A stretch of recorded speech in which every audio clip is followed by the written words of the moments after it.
Wifi న్యూస్కి స్వాగతం. Cameraman లక్ష్మణ్తో పాం సత్యనారాయణ, వైఫై న్యూస్, జగిత్యాల. రోళ్లవాగు ప్రాజెక్టును సందర్శించారు మాజీ మంత్రి తాడిపత్రి జీవన్ రెడ్డి గారు. కాంగ్రెస్ ప్రభుత్వము అధికారంలోకి రావడంతోనే రోళ్లవాగు ప్రాజెక్టుకు మోక్షం వచ్చినట్టు కనిపిస్తుందని అన్నారు జీవన్ రెడ్డి.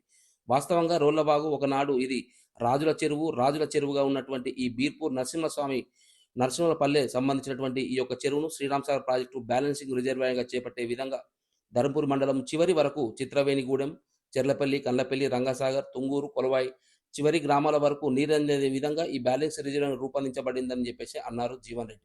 కెమెరామెన్ లక్ష్మణ్తో వైఫై న్యూస్, జగిత్యాల. మోక్షం వచ్చినట్టు కనబడుతుంది. అంటే వాస్తవంగా రోళ్లవాగు ఏదైతుందో ఒకనాడు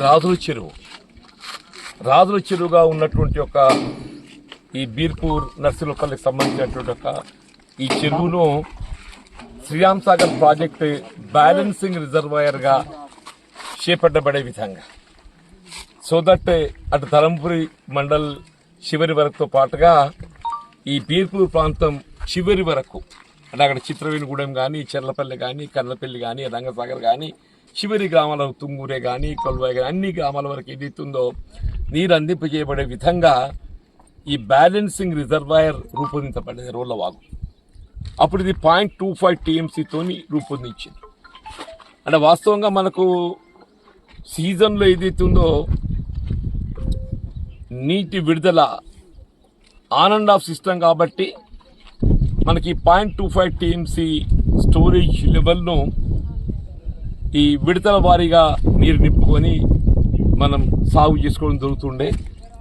సరే, గత ప్రభుత్వం ఏదైతున్నదో ఈ 0.25 TMC ఉన్నటువంటి నీటి నిల్వను 1 TMCగా దాన్ని పెంచబడే విధంగా ఈ రోళ్లవాగు ప్రాజెక్టు ఆధునీకరణ కార్యక్రమాన్ని ఏదైతే 60 కోట్లతో తెరమీ తేవడం జరిగింది.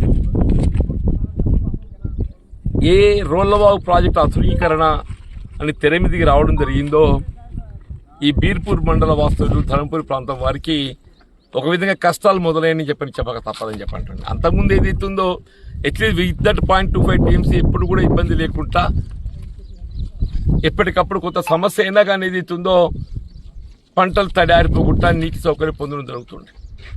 సరే, ఏదో మంచి జరుగుతుందని చెప్పి ఆశించడం, కానీ ఆ మంచి జరగటం చేయటం లోపల ఏదైతుందో ఆనాటి ప్రభుత్వం టీఆర్ఎస్ ప్రభుత్వం నిర్లక్ష్యం కారణంగా అప్పుడు ఒకసారి అయితే ఫండ్ బ్రీచ్ అయిపోతే కింద వందలాది ఎకరాలు ఇసుక మెడలు వేసింది. మన నరసింహపల్లె కానీ, తుంగూరు కానీ, బీర్పూర్ కానీ చివరి వరకు ఏదైతే తల ధర్మారం దాకా ఏదైతుందో కొల్వాయి అంతా ఇసుక మెడలు వేసింది.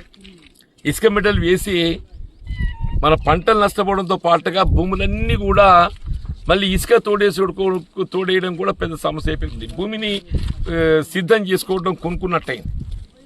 అప్పటి ప్రభుత్వం ఏదైతుందో ఏ విధమైన నష్టపరిహారం చెల్లించకపోవటం, మత్స్య సంపద కూడా కోల్పోయినమే.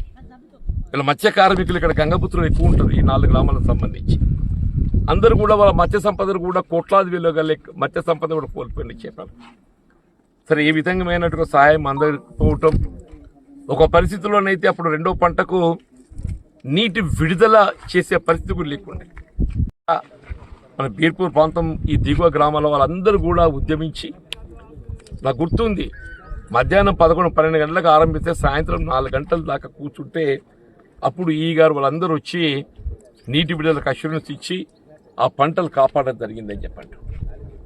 ఇవాళ ఆ పరిస్థితి తిరిగి తలెత్తకుండా ఈ రోళ్లవాగు ప్రాజెక్టులు పూర్తి స్థాయి లోపల పూర్తి చేయబడే విధంగా అటు గౌరవ ముఖ్యమంత్రి రేవంత్ రెడ్డి గారి దృష్టికి తీసుకెళ్లడమే కానీ, నీటిపారుదల శాఖ మంత్రి ఉత్తమ్ కుమార్ రెడ్డి గారి దృష్టికి తీసుకుపోవడమే కానీ, అలా 60 కోట్లతో రూపొందించబడ్డ అంచనా ఇవాళ 152 కోట్లు పెరిగింది.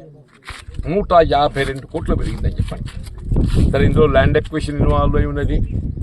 గతంలో ఏదైతుందో ఇరిగేషన్ డిపార్ట్మెంట్, ఫారెస్ట్ డిపార్ట్మెంట్కు సమన్వయం లోపించి ఇవాళ ఈ అదనంగా ముంపు గురైనటువంటి యొక్క నీటి సామర్థ్యానికి తగు అటవీ భూమికి కావాల్సిన రెవెన్యూ ల్యాండ్ సబ్స్టిట్యూట్ ఇవ్వడం లోపల కార్యాచరణ రూపొందించకపోవడంతో కూడా కొంత జాప్యం జరిగింది. ఇవాళ ఏదైతుందో ఈ 0.25 to 1 TMCకి నీటిలో సామర్థ్యం ఏదైతే పెరగడం జరుగుతుందో ఆ అదనంగా ముంపు గురయ్యేటువంటి ఒక అటవీ ప్రాంతానికి తగు విధంగా రెవెన్యూ ల్యాండ్ మన జగిత్యాల జిల్లాలో అటు పెగడపల్లి మండలంలో కొంత భాగం, గొల్లపల్లి మండలంలో కొంత భాగం ఏదైతుందో అని ప్రత్యామ్నాయంగా సమకూర్చడానికి మరి ప్రభుత్వం నిర్ణయం తీసుకోవడం జిల్లా కలెక్టర్ గారి స్థాయి లోపల ఇప్పుడు ఫైల్ ఈజ్ ఆల్రెడీ మూవ్డ్. ఇప్పుడు చీఫ్ కన్జర్వేటర్ ఫారెస్ట్ దగ్గర ఉంది, కన్జర్వేటర్ గారి దగ్గరికి ప్రతిపాదించబడ్డది, చీఫ్ కన్జర్వేటర్ ఫారెస్ట్ దగ్గర ఉన్నది. అక్కడికి వెళ్ళి ఏది ఇస్తున్నదో దట్ విల్ స్టేట్ ప్రభుత్వం రాష్ట్ర ప్రభుత్వానికి పోతుంది, రాష్ట్ర ప్రభుత్వంకి వెళ్ళి ఏది ఇస్తుందో మళ్ళీ కేంద్ర ప్రభుత్వం నివేదించడం జరుగుతుంది. మనకు పూర్తి స్థాయిలో అనుమతులు రావాలి అంటే కేంద్ర ప్రభుత్వంకి వెళ్ళి రావాలి. That may take little time. కాబట్టి ఇది ఈ లోపల మన పంటకు ఇబ్బంది ఎదురు కాకుండా, ఇదివరకే అనేక ఇబ్బందులు కష్టాలు ఎదుర్కొన్నాం, భవిష్యత్తులో అటువంటి ఇబ్బందులు కష్టాలు ఎదురు కాకుండా ఉండాలని చెప్పని మరి డిపార్ట్మెంట్ కొంత చలనం రావటం, మరి ఇక్కడ స్లూయిస్ గేట్లు బిగిస్తే అటు ఎగువ భాగానికి కానీ ఇటు దిగువ భాగానికి కానీ ఇరు ప్రాంతాలకు నీరు మనం ఆశించిన మేరకు అందింపజేయగలిగే అవకాశం ఉంటుంది. ఆ స్లూయిస్ గేట్లు బిగించడమే ఇంతవరకు ఒక సమస్య అయిపోయింది. ఇప్పుడు మనం గేట్లు అమర్చేది 0.25 టీఎంసీ నిలో సామర్థ్యానికి తగు విధంగా మాత్రమే అమరుస్తున్నాం మనం. ఈ 0.25 టీఎంసీ నిలో సామర్థ్యం గతంలో కూడా ఉండున్నది.